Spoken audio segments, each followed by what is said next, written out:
अस्सलाम वालेकुम, hello and welcome to sports room. मैं हूं आपका मेज़बान नजीबुल हसनैन। आपको मेरी तरफ से, स्पोर्ट्स रूम की पूरी टीम की तरफ से और AR वाई न्यूज़ की तरफ से बहुत बहुत ईद मुबारक। ईद का मौका होता है और हमारे पास हमेशा स्पेशल गेस्ट होते हैं। आज एक नहीं बल्कि दो मेहमान हैं और my first guest today is a third generation cricketer. लेकिन क्रिकेट से ज़्यादा उनकी वजह शोहरत कमेंट्री है। वो एक्साइटिंग मैचेस को और दिलचस्प बनाते हैं अपनी ज़बरदस्त कमेंट्री से। बासित खान हमारे पहले गेस्ट हैं। अस्सलाम वालेकुम बासित भाई, ईद मुबारक। अस्सलाम वालेकुम नजीम भाई, आपको भी ईद मुबारक और सबको ईद मुबारक। आज तो बड़ा ही ज़बरदस्त दिन है। बहुत शुक्रिया इस ईद के मौके पे हमें वक्त देने का। जल्दी से दूसरी गेस्ट की तरफ बढ़ते हैं और इनके लिए सिर्फ इतना कहना चाहूँगा कि बहुत कम अरसे में इन्होंने दुनिया में, ना सिर्फ पाकिस्तान में बल्कि पूरी दुनिया में जहाँ जहाँ क्रिकेट खेली जाती है, अपना बहुत नाम कमाया, नाम बनाया। Role model for girls everywhere जो कि स्पोर्ट्स की फील्ड में आना चाहती हैं, प्रेजेंटर बनना चाहती हैं, होस्ट बनना चाहती हैं। तो no points for guessing because एक ही हैं। ज़ैनब अब्बास, अस्सलाम वालेकुम, welcome to the show, Eid मुबारक। Thank you so much Najeeb, आपको भी ईद मुबारक, बासित को भी ईद मुबारक, जितने भी सुन रहे हैं लोग उनको भी ईद मुबारक।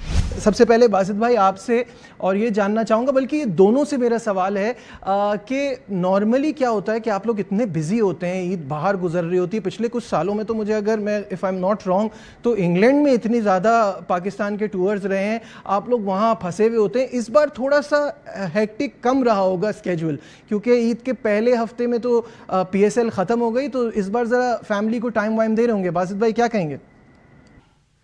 बिल्कुल, रमज़ान ऑलमोस्ट सारा ही घर पे ही गुजरा, तो वो बड़ा अच्छा हो गया।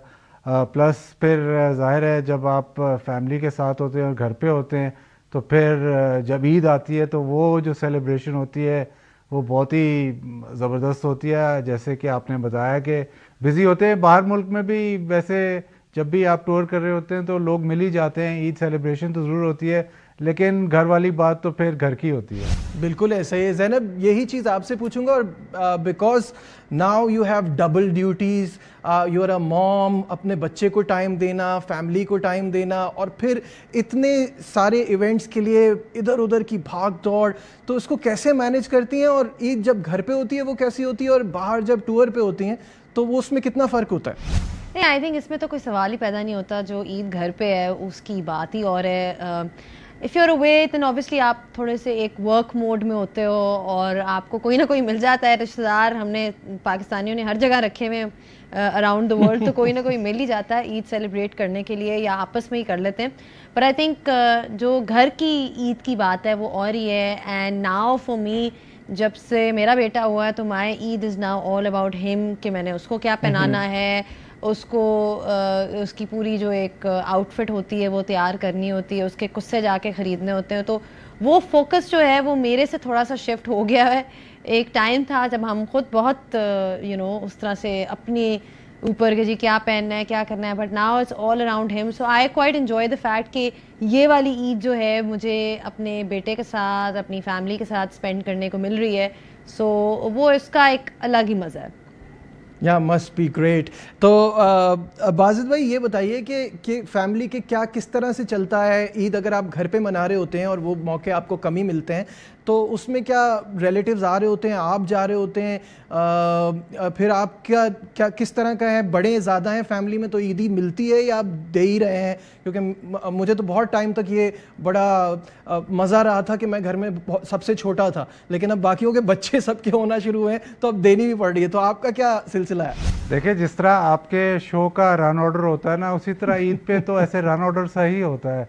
ये ज़ैनब को भी पता है कि बिल्कुल टाइम टू टाइम चलता है। सुबह नमाज़ पढ़ी, उसके बाद वापस आए, फिर रिश्तेदारों में गए हमारे इधर, फिर बड़े मामू के घर दोपहर का खाना होता है, फिर वापस आए। अगर बच्चे इजाज़त दे दे तो एक आधा घंटा बंदा सो लेता है, लेकिन वो नहीं मिलती इजाज़त।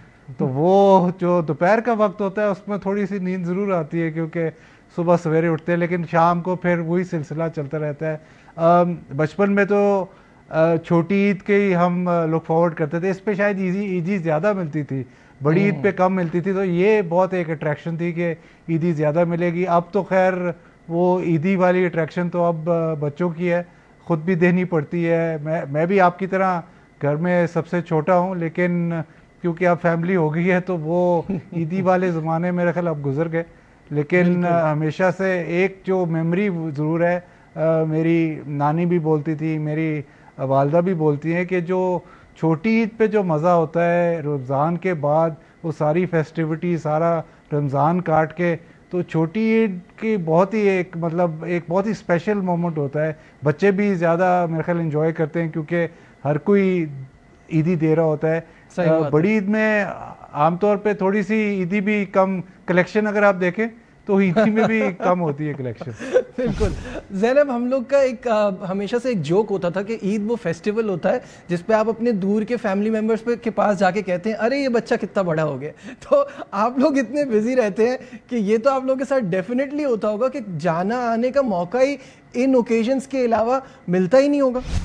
नहीं, आई थिंक मतलब ईद तो वो ओकेजन है जहाँ पे आप उन रिश्तेदारों को मिलते हो जिनको आप शायद साल में पहली दफा मतलब एक दफा ही मिल रहे होगे, because obviously you start doing all the Eid rounds, या आपके घर खाने होते हैं या लोगों के घर खाने होते हैं। True. तो मेरे तो जो पहले 2 days तो डेफिनेटली बहुत ही ज़्यादा पैक्ड होते हैं, बिकॉज आई थिंक होता ही है कि once you do get married तो एक तो आपकी ससुराल की साइड से सारा चल रहा होता है और फिर आपकी अपनी साइड से भी चल रहा होता है।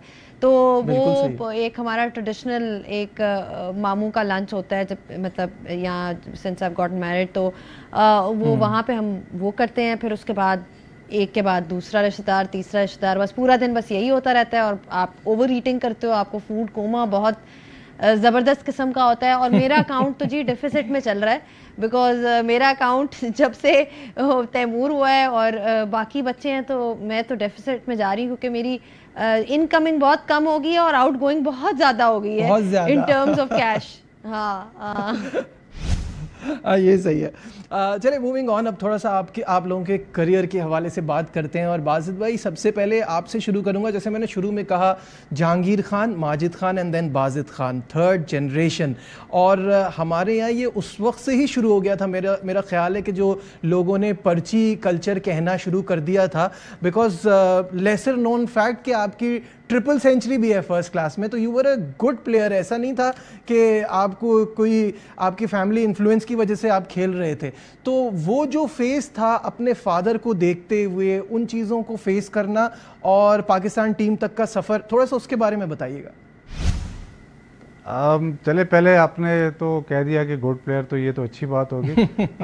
दूसरा ये कि ट्रेडिशनली जैसे आपने कहा, ये एशियन कंट्रीज़ में थोड़ा सा ये प्रॉब्लम ज़रूर है, बाहर के कंट्रीज़ में इतना प्रॉब्लम नहीं है। मैंने मतलब सुनील गावस्कर के बेटे को एक दफ़ा रोहन गावस्कर को पूछा था, उसने भी बहुत ही सिमिलर बात की थी जो मैंने एक्सपीरियंस किया है कि शुरू में जब आप जाते हैं, शुरू में जब आप क्रिकेट शुरू करते हैं तो कहीं भी आप जाते हैं, क्लब में जाते हैं या ट्रायल्स में जाते हैं या अंडर 19 में जाते हैं, तो आपका एक किस्म का इंट्रोडक्शन हुआ होता है, तो आप पे नज़र पहले से ही होती है। तो वो एक एडवांटेज ज़रूर होता है आपको, क्योंकि ऐसे नहीं होता कि आप बिल्कुल ही फ्रेश हैं, क्योंकि आपके पीछे थोड़ी सी हिस्ट्री होती है तो लोगों को आपको पता होता है। लेकिन उसके बाद जब आप professional cricket, first class cricket या प्रोफेशनल क्रिकेट शुरू करते हैं, फिर थोड़ा सा इशू ज़रूर होता है, क्योंकि अगर आपने रन्स किए तो जी माजिद खान का बेटा है, अगर नहीं रन्स किए तो फिर भी माजिद खान का बेटा है। तो ये कंपैरिजन तो फॉर लाइफ चलता रहता है। तो मैं लोगों को ये कहता होता हूँ कि शायद अगर बाहर की कंट्रीज़ में 6 महीने ये टैग चलता है, यहाँ पे ऑलमोस्ट 6 या 8 साल चलेगा, तो वो एक इशू तो ज़रूर रहता है। लेकिन मुझे तो यही फील हुआ कि शुरुआत में एडवांटेज था, उसके बाद मुश्किल होती रही। और इसी तरह जब मैं फर्स्ट क्लास क्रिकेट भी खेलता था तो हमेशा से मतलब मैच रेफरी आएगा या अंपायर आएगा, उसको मेरे बारे में पहले ही पता होगा, क्योंकि ज़ाहिर है वो मेरे फादर, मेरे ग्रैंडफादर। मुझे बहुत जल्दी क्रिकेट मिली, अंडर 19 भी बहुत जल्दी मैंने खेल ली, उसके बाद पाकिस्तान ए भी बहुत जल्दी खेली। लेकिन पाकिस्तान टीम के लिए थोड़ा मेरा सफ़र तवील था, मैंने काफ़ी साल फर्स्ट क्लास क्रिकेट खेली, उसके बाद पाकिस्तान टीम में आया। तो वो ऐसे नहीं था कि जैसे ही मैं अंडर 19 खेली या 1-2 साल फर्स्ट क्लास क्रिकेट खेली तो पाकिस्तान टीम में आ गया। वो थोड़ी काफ़ी लंबी स्ट्रगल थी उसके पीछे। हाँ, और आई कैन नॉट इमेजिन वो कांस्टेंट प्रेशर कि जब आपके फादर एक बड़े क्रिकेटर हों तो आपको बार बार कंपेयर किया जाता है, तो वो वाकई उससे डील करना बड़ा मुश्किल होता है। ज़ैनब की स्टोरी बिल्कुल डिफरेंट है, क्योंकि ज़ैनब के लिए हर कोई यही सवाल करता है कि ऐसे कैसे, यहाँ क्यों। मतलब ठीक है, your father was also a first class cricketer, but your mom काफ़ी मशहूर हैं वो पॉलिटिक्स में, उनका एक बड़ा अपना एक करियर है। तो क्या ऐसा था कि दोनों आपको कन्विंस करते थे इस साइड आ जाओ, इस साइड आ जाओ, या शुरू से ही क्रिकेट का शौक था? नहीं नहीं, बिल्कुल भी नहीं। उनकी तरफ से तो मतलब उनको ये मुझे खुद से बहुत शौक था। So I don't know, maybe it was in my genes और व्हाटएवर, बिकॉज मेरी अम्मी भी बहुत शौक से देखती हैं और उन्होंने भी एक टाइम पे यू नो आई थिंक 99 का वर्ल्ड कप था जिसपे उन्होंने लीडरशिप स्टाइल्स के ऊपर लिखे थे, आर्टिकल्स लिखे थे। So because she used to write back then as well. मतलब cricket was not her main thing, but ये था कि वो लिखती ज़रूर थी जब उनको। तो आई थिंक मुझे ट्रांसफ़र हुआ है मेरी जीन्स में, because I was always into इट। लाइक मैं बचपन से बहुत ज़्यादा शौक से देखती थी, और देखने के अलावा आई यूज टू मतलब मैं पैसे सेव कर करके मैचेस जाके देखती थी when I was in England. तो मुझे काफ़ी, जिसे कहते हैं, I was cricket fanatic even back then. तो मुझे शौक था, हमेशा से शौक था। कुछ बल्कि पुराने मैचेस अगर पाकिस्तान के निकालें तो उसमें मैं ऑडियंस में पाई जाऊंगी। एक दो मैचेस थे जो मैं देखती थी और मैं कहती थी I was there sitting as a supporter. So I think जोश तो हमेशा से था। बाजिद की तरफ एक बार फिर बढ़ते हैं। बाजिद, जैसे मैंने कहा कि आपकी वजह शोहरत आपकी कमेंट्री बनी, और मैंने हमेशा सोचा था जब भी आपसे बात होगी आपसे कहूँगा कि आपकी कमेंट्री जो है ना, जो आपका स्टाइल है, it grows on you, it takes time. शुरू में ऐसा लगता है कि थोड़ा डिफरेंट है, लेकिन बाद में आपको फिर उसमें मज़ा आने लगता है। तो क्या आपको भी ये फील हुआ शुरू में लोगों ने कहा कि थोड़ा सा अलग है, ज़रा मुनफरिद स्टाइल है? मैं वैसे ही बड़ा मुश्किल आदमी हूँ, तो इसलिए कॉमेंट्री भी ज़रा अलग ही होगी। और लेकिन मुझे ये अंदाज़ा था, एक तो जो मेरा सेंस ऑफ ह्यूमर है वो काफ़ी लोगों को समझ नहीं आता, तो I have to be careful, क्योंकि कई दफ़ा ऐसे होता है कि किसी से मजाक करो और वो बुरा मना जाता है। तो बचपन में तो मैं बहुत ज़्यादा केयरफुल था। अब जो पुराने मेरे साथ खेले हुए लड़के, वो ये कहते हैं कि यार अब मजाक बहुत करता है। मैंने कहा तब भी करता था, लेकिन तुम लोगों को समझ नहीं आता था। अब आपको क्या नहीं लगता कि इट्स हाई टाइम कि PSL पूरा उर्दू में होना चाहिए, उर्दू इंग्लिश सेपरेट होना चाहिए? क्या do you agree with this? Urdu की एक्सप्रेशन आपकी टोटली डिफरेंट होगी, और उसमें जो रीच है, पाकिस्तान में जो उर्दू सुनने वाला है बहुत ज़्यादा है। हमें अभी तक ये अनटैप्ड मार्केट है, कोई इसको टैप कर नहीं रहा। अगर आप चैनल्स के पास भी जाएं तो अगर आप उनसे कहेंगे देखिए जी इंग्लिश कमेंट्री या उर्दू कमेंट्री, तो प्रेफरेंस अभी तक इंग्लिश की ही बनी हुई है, क्योंकि हम उस मार्केट की तरफ जा नहीं रहे। आई थिंक हाई टाइम, आपने बोला हाँ जी, मुझे तो लगता है कि हम पीछे रह गए हैं। हमें 5 साल 6 साल पहले ये करना चाहिए था, और दूसरे डायलेक्ट्स की तरफ भी मूव करना चाहिए, मतलब रीजनल लैंग्वेज की तरफ भी जाना चाहिए। ज़ैनब, आपसे बहुत सारे लोग ये जानना चाहते हैं कि जब PSL स्टार्ट हुआ और उसकी प्रेजेंटर का आपको मौका मिला, तो वो कैसा एक्सपीरियंस था? क्योंकि उस वक्त आपको इतना वक्त भी नहीं हुआ था। यू मस्ट बी एंग्शियस कि ये मैंने करना है, it's such a big thing, और फिर मैंने मतलब यू नो एक पाकिस्तान का एक नया ब्रांड बन रहा है, उसमें मैं पार्ट हूँ। तो उस वक्त क्या फीलिंग्स थी, और उसके लिए क्या कोई ऑडिशन दिया था, क्या हुआ था, वो क्या प्रोसेस था? नहीं, मैं फ्रैंकली स्पीकिंग उस वक्त मुझे पर्सनली ये चीज़ नहीं पता थी कि ये कितना बड़ा ब्रांड बन जाएगा। बिकॉज रिमेंबर कितनी दफ़ा तो ये आइडिया आया था बोर्ड की तरफ से कि जी अब लॉन्च हो रहा है, और अब नहीं लॉन्च हो रहा, अब हो रहा है ही नहीं हो रहा। frankly speaking, we as a country had doubts कि are we going to be able to pull something off like this or not, right? And उस वक्त I was also in a contractual obligation with a news channel. तो मुझे जब ये call आई थी, मुझे बोर्ड की तरफ से कॉल आई थी, and they were like we are looking for a female anchor, would you be interested? Honestly speaking मुझे पता ही नहीं था कि मैं किस चीज़ में जा रही हूँ उस वक्त, क्योंकि उस वक्त ये इस्टेब्लिश्ड ब्रांड नहीं था। बट मुझे सिर्फ ये एक थी कि चलो दिस इज समथिंग डिफरेंट, और हो सकता है अच्छा हो जाए, या आई don't no, I mean like it's just a different challenge all together. तो मैंने उनसे इजाज़त ली कि मुझे ये 1 महीना दे दे मौका, and I think I am glad कि मैंने ये अपॉर्चुनिटी को अवेल किया। मैं उस वक्त अगर सोचती कि ये पता नहीं क्या है, रहने दो ये वो, मतलब जिस चीज़ का आपको पता ही ना हो कि वो लॉन्च होके कैसी होगी, तो वो फिर एक रिस्क ही है at that time of my career. But when I started तो आई थिंक कि मैंने बहुत सीखा. इनफैक्ट मैंने अपनी जो लाइव ब्रॉडकास्टिंग है वो सारी उधर से ही सीखी थी.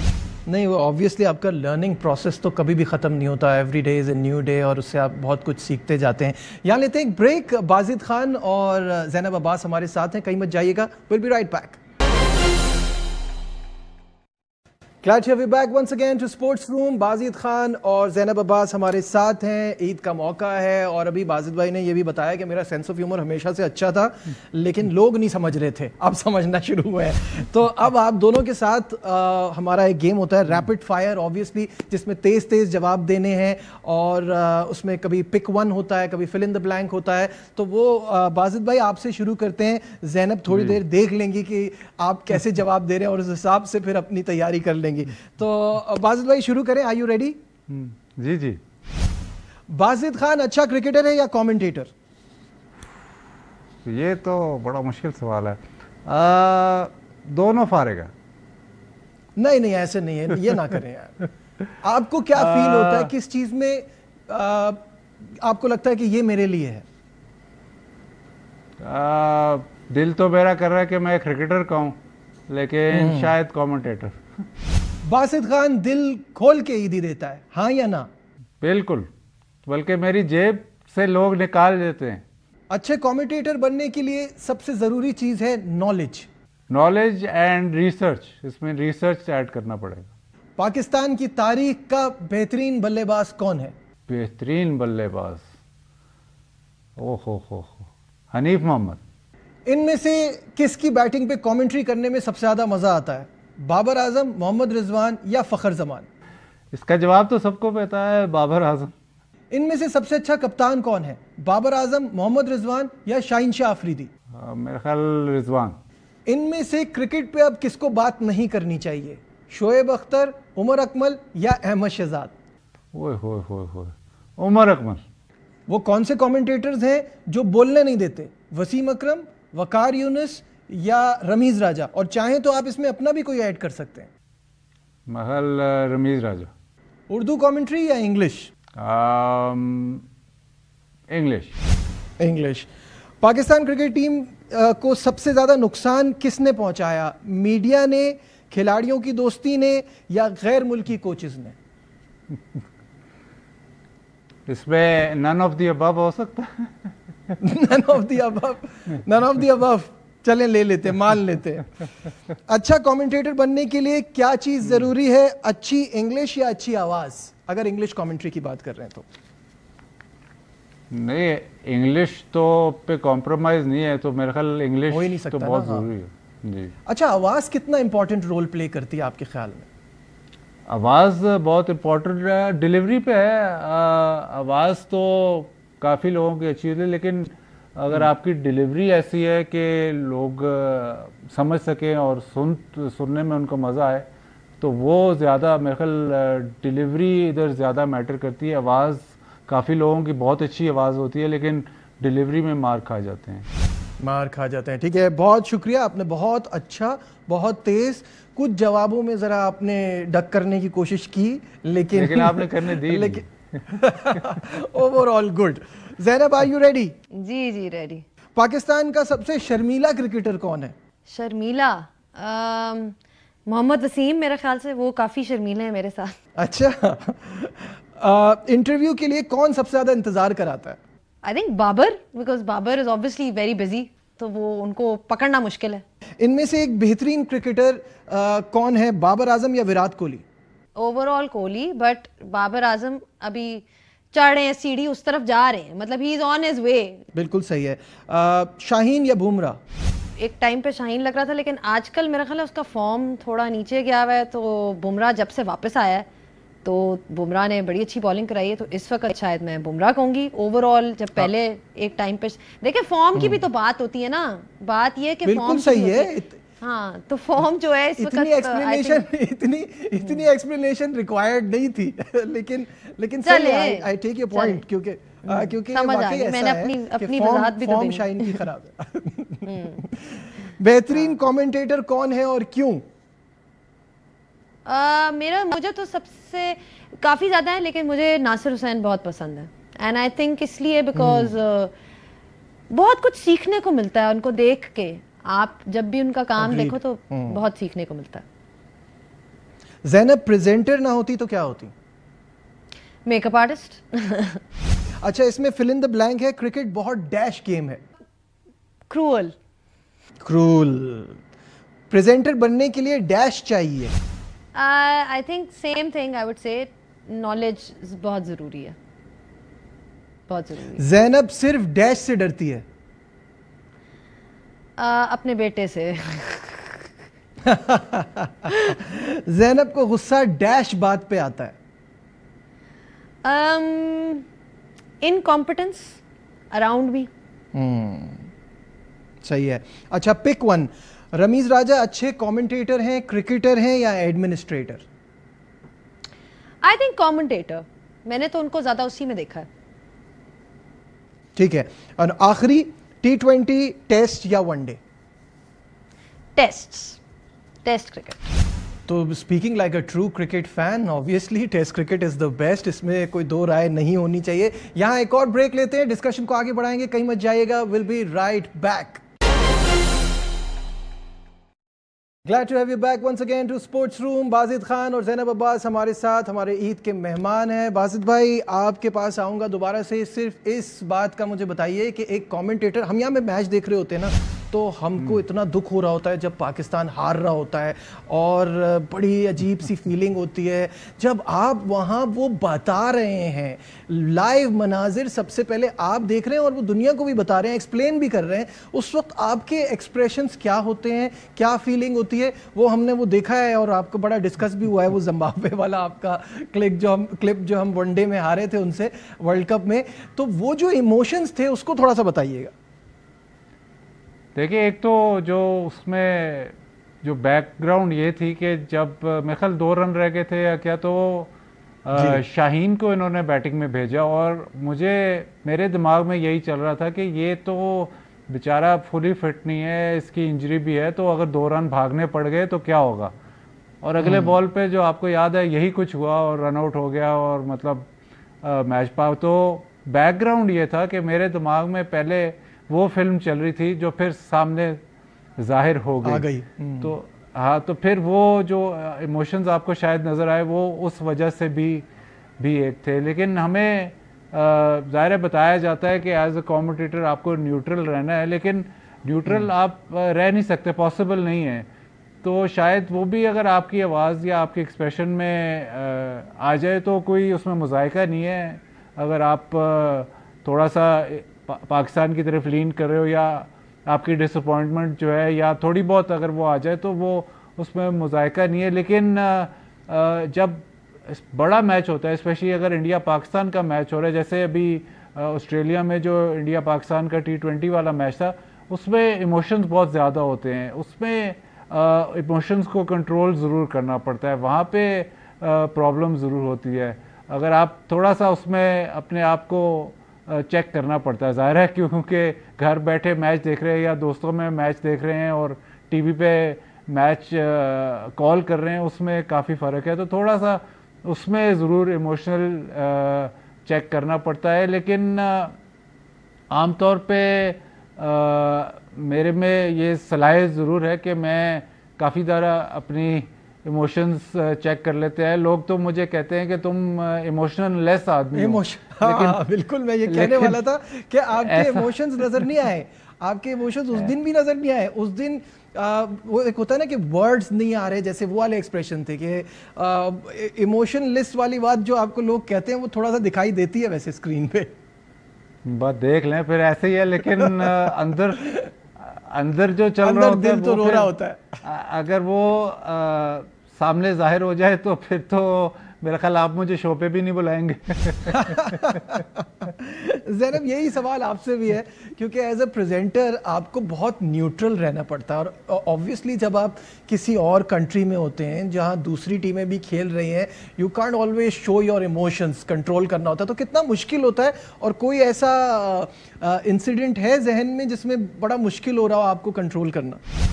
बिल्कुल बिल्कुल है इंसिडेंट। अभी इनफैक्ट रिसेंटली, मतलब एक आध साल पहले, जो ऑस्ट्रेलिया में वर्ल्ड कप हुआ था, जिसमें आपको याद होगा कि पाकिस्तान वर्सेस इंडिया का मैच था मेलबर्न में, और पाकिस्तान मैच पाकिस्तान के हाथ में था। 14 पे रिक्वायर्ड रन रेट चला गया था, अगर आपको याद होगा। शादाब खान ने बॉलिंग कराई थी, उसके बाद एंड में आके कोहली ने जिता दिया था with that 6 against Haris Rauf. तो आई थिंक बहुत से ऐसे मोमेंट्स हैं जिसमें आप you know the thing is कि आपको न्यूट्रल रहना पड़ता है, but at the end of the day you know आपके इमोशंस तो हैं, you are attached to the game. तो अगर पाकिस्तान हारता है तो दुख तो होता है, मुझे तो बहुत दुख होता है, लेकिन वो होता ये है कि आपको अपना काम साथ साथ करना पड़ता है, इसलिए आप जल्दी से उसको, उस थॉट को, उन इमोशंस को एक जगह पार्क कर लेते हो, और वो बाद में आप जो है, हमारा बाजिद को भी पता है, एक वेंटिंग सेशन होता है, सब मिलते हैं और कहते हैं ये क्या किया, वैसे क्या किया, but on screen you can't really show it. You have to be happy for the other team, you have to show कि जी you have to praise them, because naturally अगर दूसरी टीम अच्छा खेली है तो आपको उनको भी क्रेडिट देना पड़ता है। तो वो बहुत मुझे दुख हुआ था, क्योंकि मुझे अच्छी तरह याद है कि मैं वहाँ खड़ी हुई थी, और मेरे साथ ज़्यादा ऑब्वियसली आपको पता है इंडियन ऑडियंस ही थी, इंडियन कम्युनिटी ज़्यादा थी, बिकॉज उनका सपोर्ट हमेशा ज़्यादा ही होता है।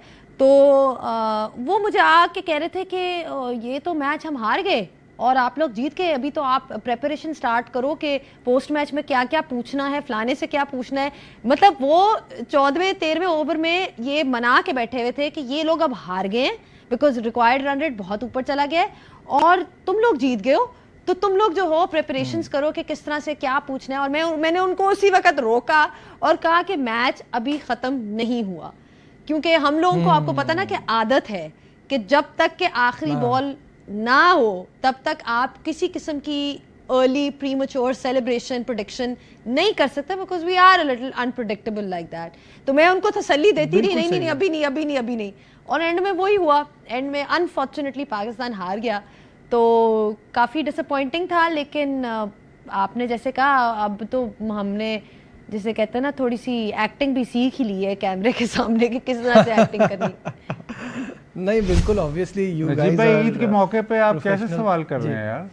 हाँ, ये मुझे बस कुछ एक आप लोगों के एक्सपीरियंसेस, ये आप लोगों के एक्सपीरियंसेस जानने थे। चलिए फिर खुशी का सवाल भी कर लेते हैं। तो ये मुझे बताइए बाजिद, कि आपको कोई ऐसी मेमोरी है पाकिस्तान की जीत की जिस वक्त आप कमेंट्री कर रहे हो, वो आपको हमेशा याद रहेगी? कोई वो मोमेंट बताएं। शायद जो T20 वर्ल्ड कप का मैच था बिफोर द सेमीफाइनल, वो ऐसे था कि एडलेड में मैचेस थे, और हम ज़ैनब भी मेरे ख्याल वहीं पे थी, हम ग्राउंड पे ही, उनका होटल है वहीं पे ठहरे हुए थे। तो सुबह जब मैं उठा हूँ तो पहला मैच साउथ अफ्रीका और नेदरलैंड्स का था। तो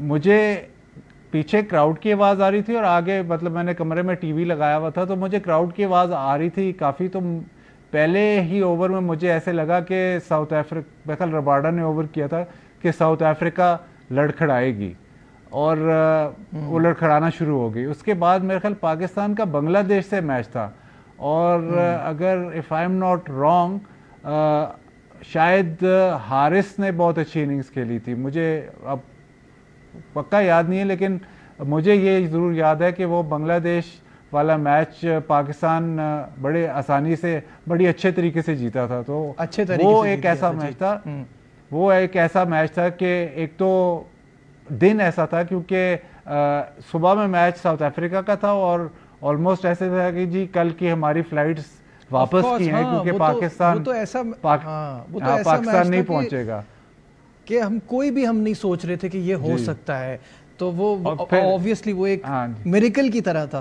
तो थोड़ी सी क्रिकेट पे और पाकिस्तान क्रिकेट पे बात करते हुए ज़ैनब मुझे ये बताइएगा कि आपने अभी कहा कि हमारा तो एक अनप्रिडिक्टेबल का टैग है। अच्छा, पहले ये अनप्रिडिक्टेबल ना यूज्ड टू साउंड वेरी, कैसे कहेंगे कि एक अकम्पलिशमेंट सी लगती थी, ऐसा लगता था कि ये एक बड़ी कोई अचीवमेंट है हमारी कि हम फंसे हुए मैचेस को जीत जाते हैं। अब वो अनप्रिडिक्टेबल फंसे हुए मैच में हम हार रहे होते हैं। तो ये चेंज करने के लिए व्हाट डू यू थिंक कि पाकिस्तान टीम को अपना ये इमेज बदलने के लिए क्या करना चाहिए? ये आपने इतना जैसे कहते हैं ना गहरा और लंबा सवाल पूछ लिया, बिकॉज पाकिस्तान क्रिकेट को ठीक करने के लिए मैं इस शो पे बैठ के एक लाइन नहीं दे सकती। सबसे पहली बात तो ये है कि एक ही चीज़ मैं कहूँगी कि आपको जी स्टेबिलिटी चाहिए। आप मतलब ये नहीं हो सकता कि जी कल कोई चेयरमैन तो अगले दिन कोई और चेयरमैन तो तीसरे दिन कोई और चेयरमैन, जो बंदा, क्योंकि what you have to realise is कि इसका इम्पैक्ट सिर्फ मैनेजमेंट लेवल पे नहीं होता, इसका इम्पैक्ट प्लेयर्स पे भी होता है, क्योंकि एक अनसर्टेनिटी रहती है। हर मैनेजमेंट का एक सॉर्ट ऑफ फेवर्ड क्लाउट होता है जो कि वो लेकर आते हैं, वो अपने लोग लेकर आते हैं, फिर वो एक लॉबी को फेवर करते हैं टीम के अंदर, फिर वो कप्तानी पे आपको पता ही है, you know all of that. So I think सबसे इम्पॉर्टेंट इस वक्त जो मुझे हालात नज़र आ रहे हैं वो ये है कि जी एक स्टेबिलिटी आए। तो वो स्टेबिलिटी आएगी तो थोड़ी बहुत insecurity with in the team ख़त्म होगी। जब आपको पता ही नहीं है प्लेयर को कि मैं अगला मैच खेल रहा हूँ कि नहीं खेल रहा, तो वो कैसे परफॉर्म कर सकता है? आई एम नॉट सेइंग कि मैं उनको डिफेंड नहीं कर रही, बट मैं कह रही हूँ कि जो ऊपर के लोग हैं, जो डिसीजन मेकर्स हैं और जो लोग इन्वॉल्व हैं, वो तो एटलीस्ट इन चीज़ों पर ज़रा नज़र डालें ना। So we have to start from the top, that's what I feel. बिल्कुल सही है, बिल्कुल सही है। और बाजिद यही सवाल आपसे कि अब तो पाकिस्तान का मजाक उड़ता है कि किस दिन कौन चेयरमैन है, अगले दिन कोई और होगा, क्या पॉलिसीज़ बनेंगी, कैसे आप आगे लेके जाएंगे। तो इस चीज़ को बदलना बहुत ज़रूरी है। और ये पिछले 2-2.5 साल में जो बोर्ड में हुआ उसका रिज़ल्ट जो है वो आपको टीम में नज़र आ रहा है, तो इस पर क्या कहेंगे? देखिए, इस पर तो इंशाल्लाह 1.5 घंटे का शो करूँगा आपके साथ।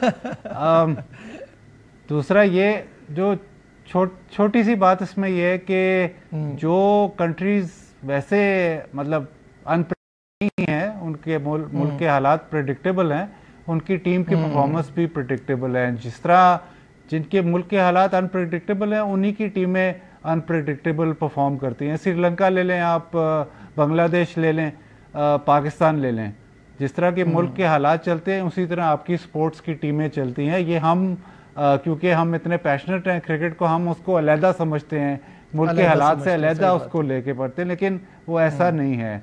दूसरा ये है कि एक और बिल्कुल छोटी सी बात यह है कि जहाँ पे आपका क्रिकेट स्ट्रक्चर 100, 200, 150 साल से चल रहा होता है, वहाँ पे ऊंच नीच आती है, लेकिन टीम अच्छी परफॉर्म करती है। ऑस्ट्रेलिया, इंग्लैंड, इंडिया, इनका क्रिकेट का स्ट्रक्चर जो है वो पिछले 100 साल, 90 साल, 150 साल तब से चल रहा है। पाकिस्तान 1952 में इन्होंने क्रिकेट शुरू की, अभी तक आपका क्रिकेट का स्ट्रक्चर बन नहीं सका। तो जब तक वो नहीं बनेगा, आप जिस मर्जी को चेयरमैन ले आएँ, जिस मर्जी को सिलेक्टर ले आएँ, अनप्रिडिक्टेबल ही आप रहेंगे और इसी तरह निज़ाम चलेगा। चले भाई, ईद का मौका है तो जल्दी से मैं चाहूँगा आप अपने फैंस के लिए अपनी विशेस दे दें। This is my last question to you, क्या कहना चाहेंगे अपने फैंस को? पहले ज़ैनब आप बताइए, ये वर्ल्ड कप का साल भी है तो टीम के लिए भी विशेस, और ईद मुबारक अगर आप कहना चाहें अपने फैंस को जो आपको देख रहे हैं। नहीं, बिल्कुल, मैं सबको पहले तो बहुत बहुत ईद मुबारक कहूँगी, और मैं यही कहूँगी कि एंजॉय करें ईद को, मोमेंट्स को एंजॉय करें, क्योंकि ये दोबारा नहीं आते। जो फैमिली के साथ आपका टाइम होता है, दैट्स ऑलवेज वेरी प्रेशियस। और जहाँ तक फैंस की बात है जो देख रहे हैं, मैं यही कहूँगी कि अपनी टीम को सपोर्ट करते रहें और दुआ करें कि अच्छा खेलें, अच्छा परफॉर्म करें, because at the end of the day हमारे मुल्क में सोर्सेज ऑफ हैप्पीनेस जो हैं अनफॉर्चुनेटली या फॉर्चुनेटली लिमिटेड ही हैं, and I think cricket is one thing that does unite the country. जी बासित भाई। हाँ जी, सबको एक तो बहुत बहुत ईद मुबारक। और रमज़ान के बाद जब ईद आती है तो हम माशाल्लाह खाने पे टूट पड़ते हैं। ये थोड़ा सा बाकी खाना ज़रूर खाए, लेकिन मीठे पे थोड़ा सा हाथ रोके, क्योंकि मुझे पता है अभी दूध जलेबी भी चलेगी, फिरनी, खीर सब चलेगा, लेकिन थोड़ा सा हाथ ज़रूर खींचे। दूसरा, पाकिस्तान ज़ाहिर वर्ल्ड कप ईयर है, एक होप यह है कि अमेरिका का तो हमें पता नहीं कि वहाँ पिचेस कैसे होंगे, कि लेकिन वेस्ट इंडीज़ की पिचेस थोड़ी सी स्लो होती हैं तो पाकिस्तान को फेवर ज़रूर करती हैं। और इसी उम्मीद से कि वहाँ पे पिचेस आपको सपोर्ट करेंगे कि पाकिस्तान अच्छा परफॉर्म कर जाए, क्योंकि हमेशा आप यही देखें कि जब वर्ल्ड कप होता है तो क्रिकेट के अलावा कोई बात नहीं होती। और अगर आप यहाँ पे भी बाहर भी अगर आप भी बाहर जाते हैं तो आपसे लोग क्रिकेट का ही सवाल करते हैं। और अगर आप कहें कि हाँ नहीं जी पाकिस्तान बहुत अच्छा खेला है आज और लोग इतने गिला शिकवा ना करें तो वो बड़ा अच्छा रहता है। और शायद मेरा ख्याल वेस्ट इंडीज़ उस कंडीशंस में पाकिस्तान की टीम अच्छा परफॉर्म करे, उम्मीद तो यही है इंशाल्लाह। Wajid Khan, Zainab Abbas, thank you so much for your time. बहुत शुक्रिया, आप लोग इतने बिजी होते हैं, आपने अपने बिजी स्केड्यूल से हमें वक्त दिया। एक बार फिर आपको बहुत बहुत ईद मुबारक। नाज़रीन, बाजिद खान और ज़ैनब अब्बास हमारे साथ थे। ये ईद का हमारा स्पेशल एपिसोड था। उम्मीद करता हूँ आपको पसंद आया होगा। दीजिए अपने मेज़बान नजीबुल हसनैन को इजाज़त। अपना बहुत ख्याल रखिए। अल्लाह हाफ़िज़।